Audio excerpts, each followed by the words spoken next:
Alright, hello and welcome to my video on how to Blood Death Knight tank. Now, Blood Death Knight tanks are excellent at pretty much all forms of content. The only drawback to Blood Death Knight tanks is you don't have a whole lot of raid utility outside of all of your abilities to grip things, which I'll get to. Anti-Magic Shell, or Anti-Magic Zone, which is really powerful as a defensive cooldown in some fights, and Anti-Magic Shell, of course, which gives us so much ability to negate certain attacks, which on fights like Razagath, Anti-Magic Shell in the last phase makes that fight at least that portion of it, very trivial. So if you're curious what my experience is, right now I've got a meager IO score of 2456, and I've completed all of normal and heroic Vault of the Incarnates. And these are the specs that I use. So my primary spec that I use for Mythic Pluses, which is where I spend most of my time, is this here. You can find this on Wowhead, or at least a pretty close approximation of this. When you start off doing the lower keys, you can definitely go by what Wowhead says for your talent builds, but as you start to move up into 10s, 15s, and so on, you're going to want to start looking at more defensive options.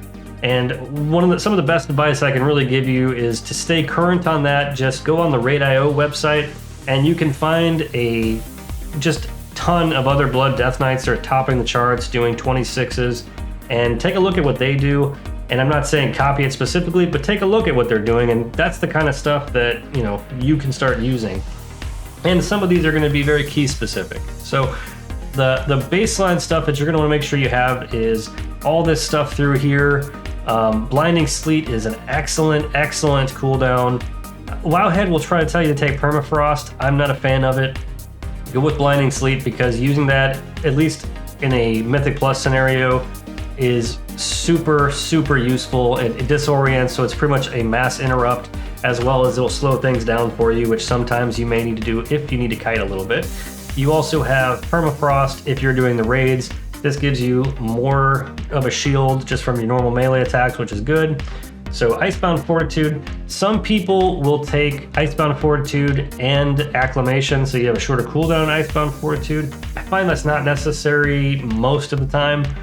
Depending on the kind of content you're doing, you may want to take that. But you can either swap Grip of the Dead here, which makes your Death and Decay slow, for Acclamation, or vice versa. Also, make sure you've got the improved anti-magic barrier here. This is so very useful. You can use this to pretty much avoid mechanics on just about every fight that's out there. If you think like Azure Vaults, when the third boss does Frost Bomb, if you use Anti-Magic Shell before it's Frost Bomb, it doesn't put a ring on you, so that's a little less. On Tyrannical Weeks, it's great because it'll make it so that you have more room on the platform. It makes everybody's lives a little bit easier, so very useful to have here. And then follow these all the way down, just like I have here.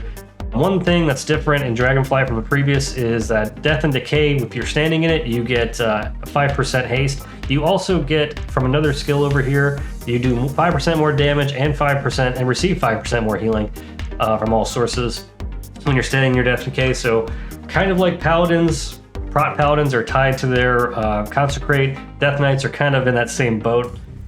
This talent here, Death's Echo, it's kind of optional, but kind of not. It's extremely useful for a lot of things. It gives you not only one extra taunt, but allows you to have so much more mobility through Death's Advance. Death's Advance is a hugely useful talent, not just for getting around, but if you're trying to avoid mechanics like on Razagath or Senarth where they're pulling you in, it is super useful. Even Mythic Plus fights where you have things like the slows on the last boss of Azure Vaults, this is an extremely useful skill to have, and it's a great talent. Other than that, go down the line here.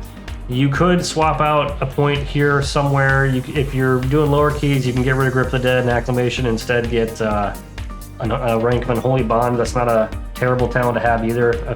More effective Rune Forges, but you have to assume that Rune Forges aren't necessarily always going to work. That aside, onto the blood points talents, or the blood side of the talents here. Pretty much follow this all the way down. There's a few things that you can change if you don't want to use Rune Tap. Rune Tap's a great defensive when you need it. So depending on the boss fights you're doing, Something like Ruby Life Pools, where you're fighting the second boss that does Searing Blows, those do a lot of damage, especially on Tyrannical. So having something like Rune Tap that gives you 20% damage reduction on a 4-second, for 4 seconds is really, really useful for something like that. So very worth taking there.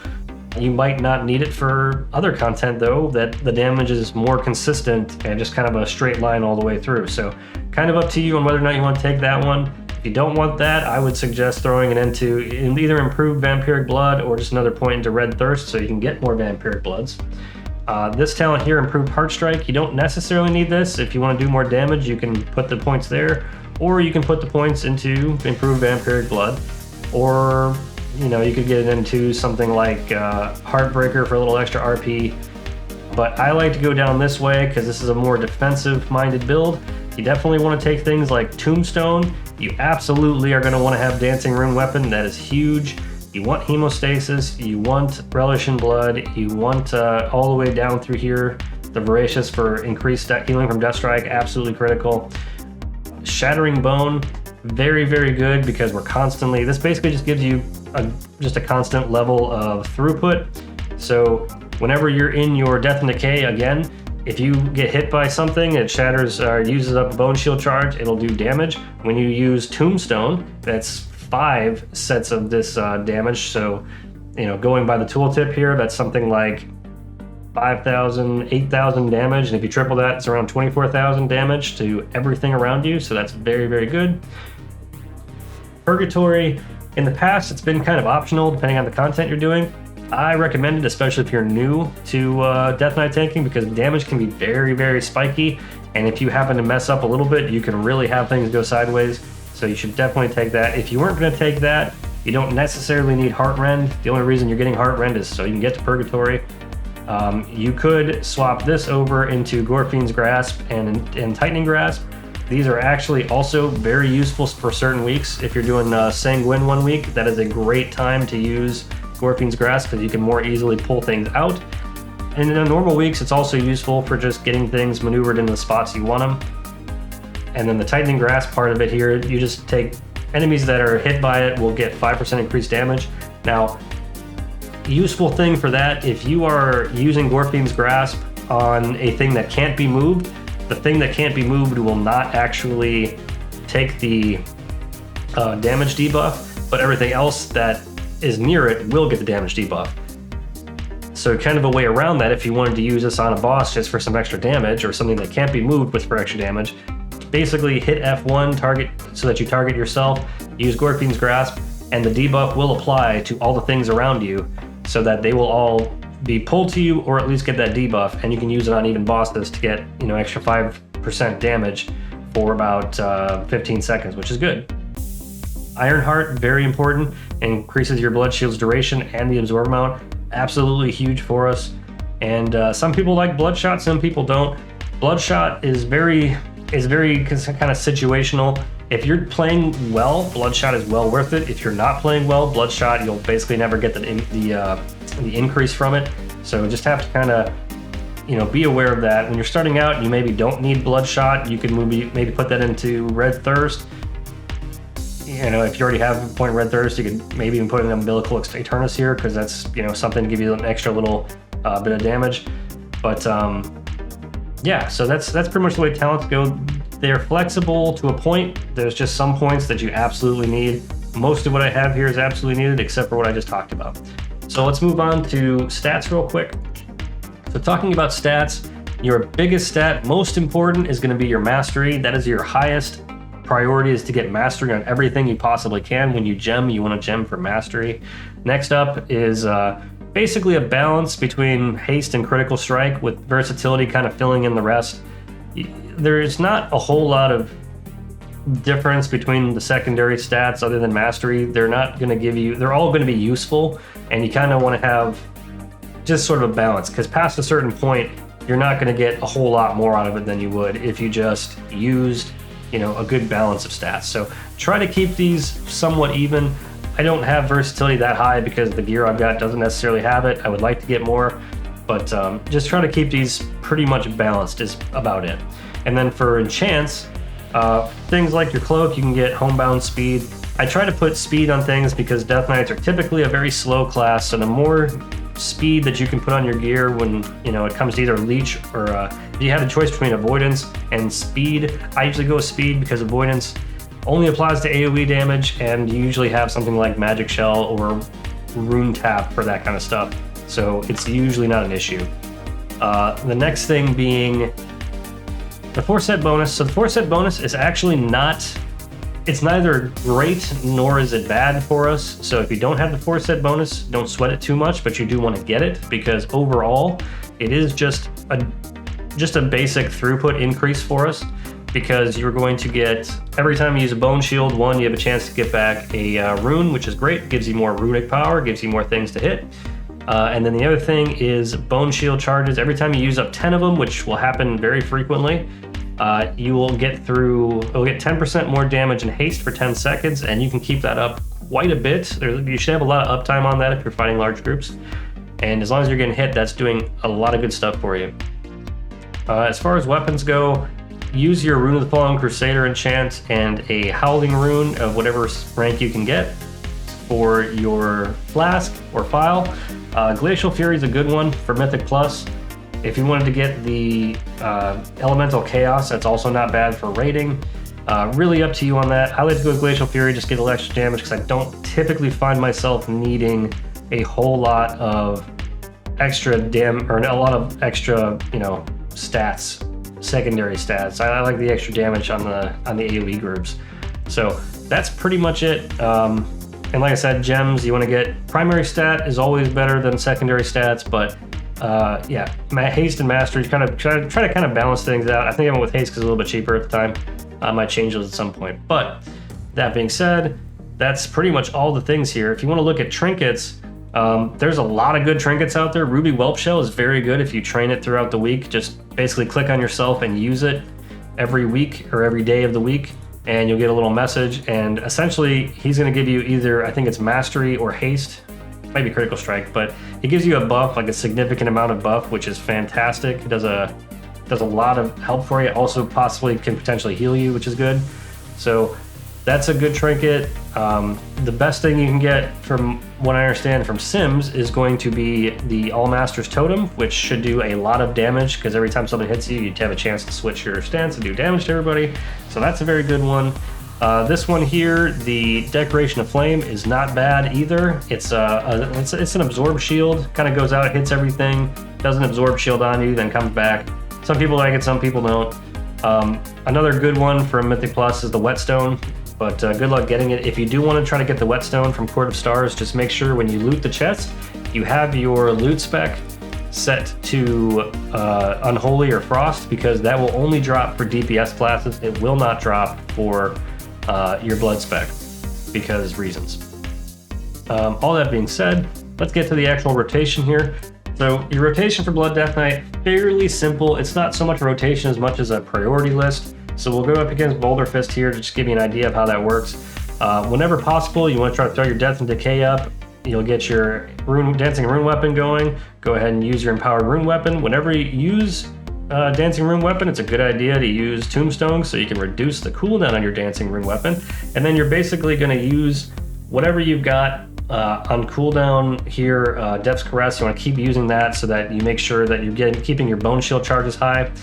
And when we go with Death Strikes, I didn't really explain that very well because we haven't gotten there yet, but essentially what you want to do is time your Death Strikes correctly. If you're not timing your Death Strikes, you're going to end up wasting a lot of them. And what I mean by timing them is, I'll let my health go back up a little bit here.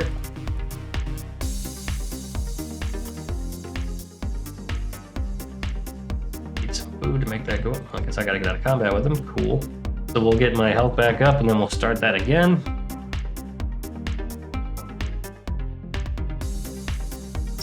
So again, that opener is pretty much start with your Dancing Rune Weapon, throw down your Death and Decay into the area you're going to fight the thing that you're fighting. Empowered Rune Weapon, basically on cooldown, Dancing Rune Weapon on cooldown. You want to make sure Death's Caress goes out every time that is up so that you can get your Bone Shield charges. If you've got Dancing Rune Weapon going, you're going to get double your charges from Death's Caress, which is great. In an emergency, if you really need Bone Shield charges, go ahead and hit Marrow Rend to get your shield or your charges up. And And then again, Tombstone, whenever you've got, at least whenever that's up and you've got Empowered or Dancing Rune Weapon on cooldown, because the Tombstone will shatter 5 Bone Shield charges, which will get you a faster cooldown on Dancing Rune Weapon, so you can have that up more. You want to get as much uptime on that as you can. And then if you've got something like Abomination Limb, which is extremely useful in so many places, I would recommend this for pretty much everything. Even raiding, it's really good because you can use it, I mean, anytime, and it works very well. But yep, here we go. We'll do that again. So going in, got our Death and Decay down, Dancing Rune Weapon, Power Rune Weapon, get the Tombstone going, hit Blood Boil pretty much whenever that's up. You don't really need to time that too much until you get to the point where, you know, you need to make sure you have it up to for an AoE group.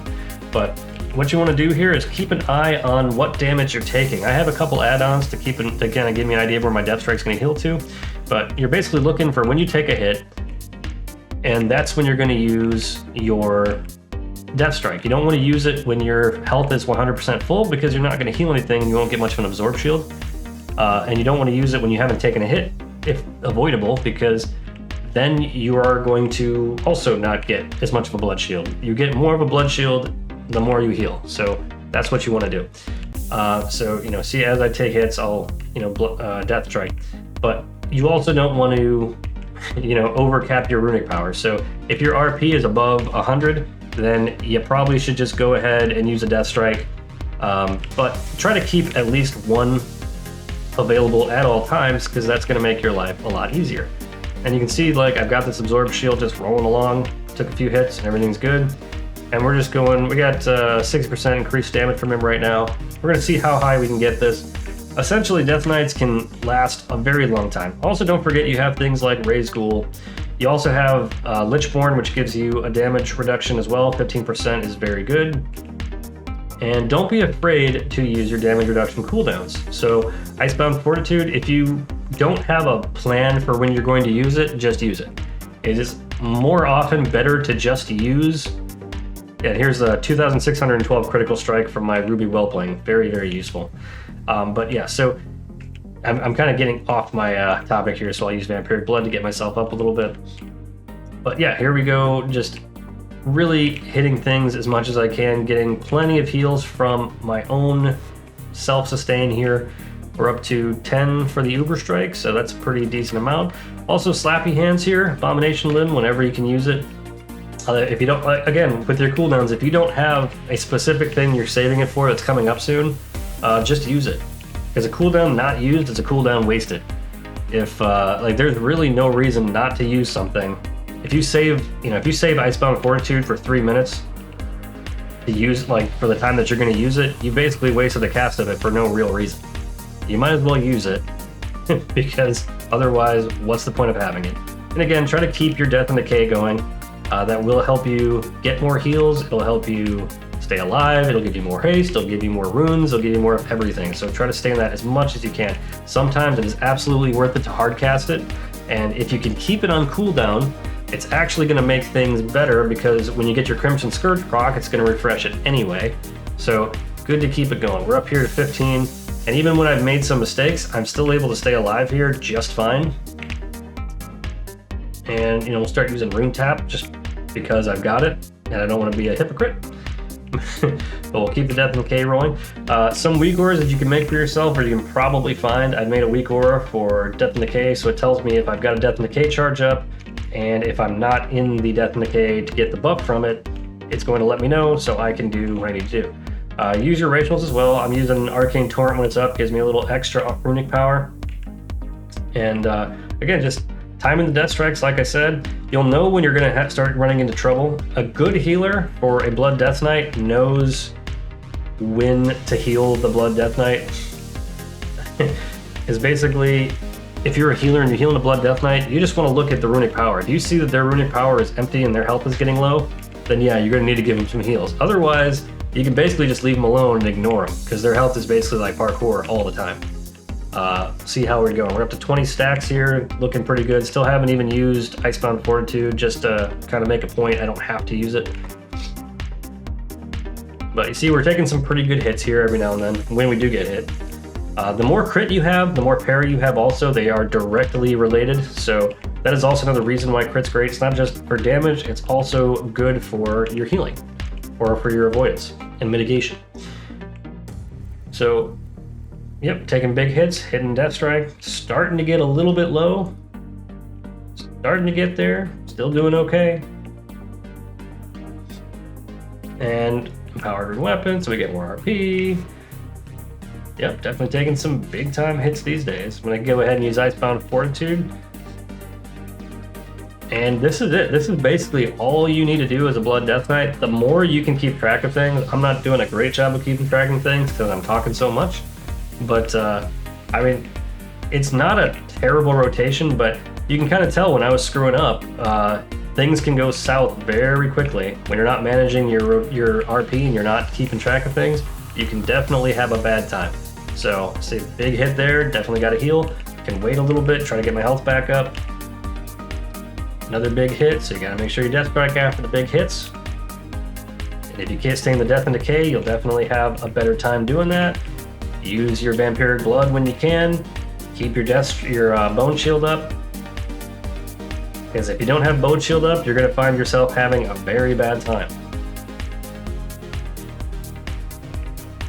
And we're just wailing away this guy. We're up at 29 stacks right now, looking good. Let's see how high we can get.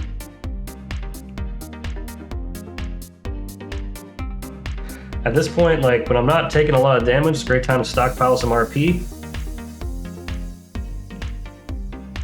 Like I said, you don't want to overcap it, but you also don't want to just spend it constantly. That's the biggest problem a lot of new Death Knight players have, is they will just sit there and Death Strike anytime it's available just to press a button.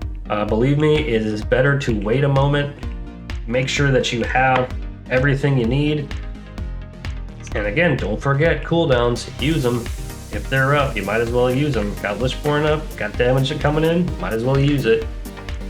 Lichborn especially is really not something you need to hold on to. There's, right now in the current Mythic Plus season, there is not much of anything that you really have to worry about as far as, you know, putting you to sleep or charming you. There's only one mob in like Temple of the Jade Serpent that is going to do something that's gonna cause you to get sleeped, and that's the fish. So, all right, we're getting close to the end here. I think we're getting up to the limit. That was getting pretty close. Let's see. Oh, we're getting there.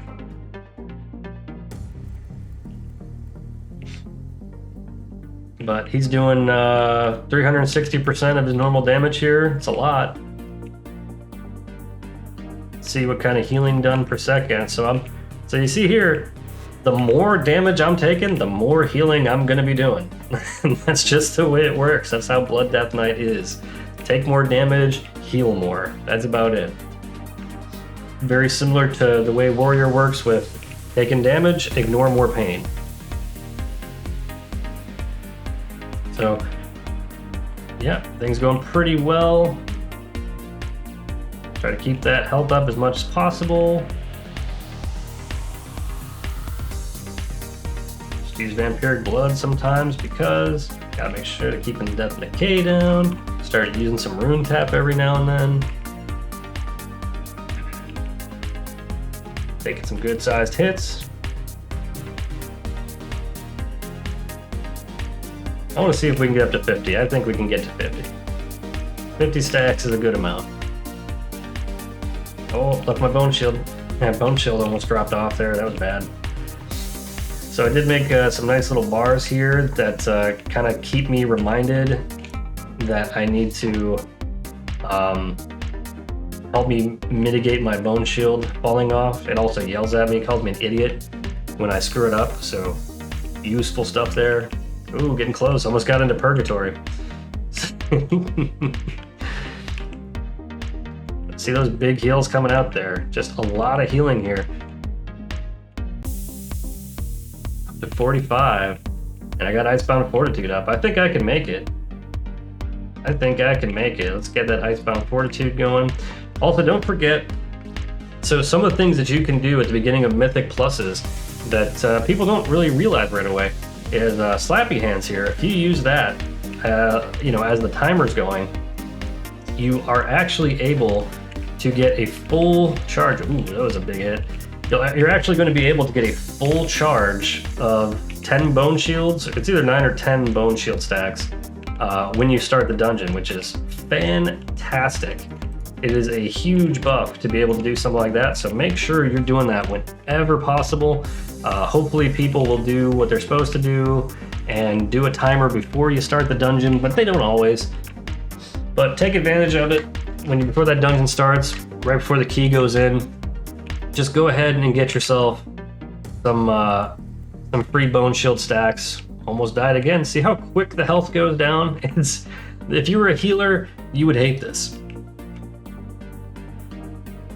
Unless you're a druid, you probably wouldn't notice it if you're a druid, because he just puts hots on and you're like, oh cool, everything's fine. So we're getting down there, getting pretty low. We're up to 51.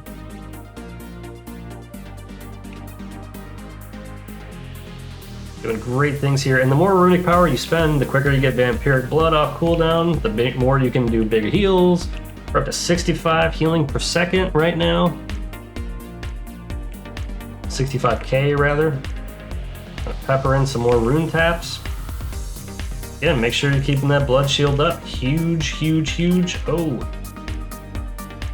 So I triggered my purgatory, so very likely I could die here anytime. I can drop my dancing runic weapon. Big strikes coming out. So the thing to notice, so when you're doing this is Uber Strike. That is the big hit that he does. So that's when you can hit something like Rune Tap. See me hitting that right around there when he's using that, because that's where I'm concerned about taking the big hit.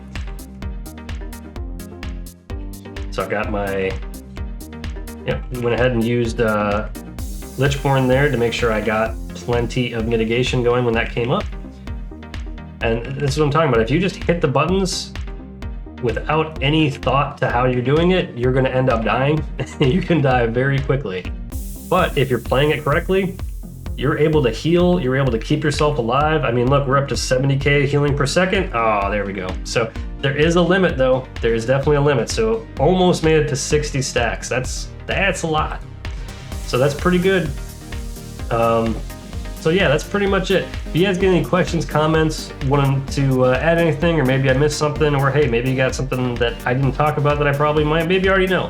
Go ahead, feel free to put those in the comments. Love to see it. Love to help everybody out, answer some questions. And until the next time, try not to die.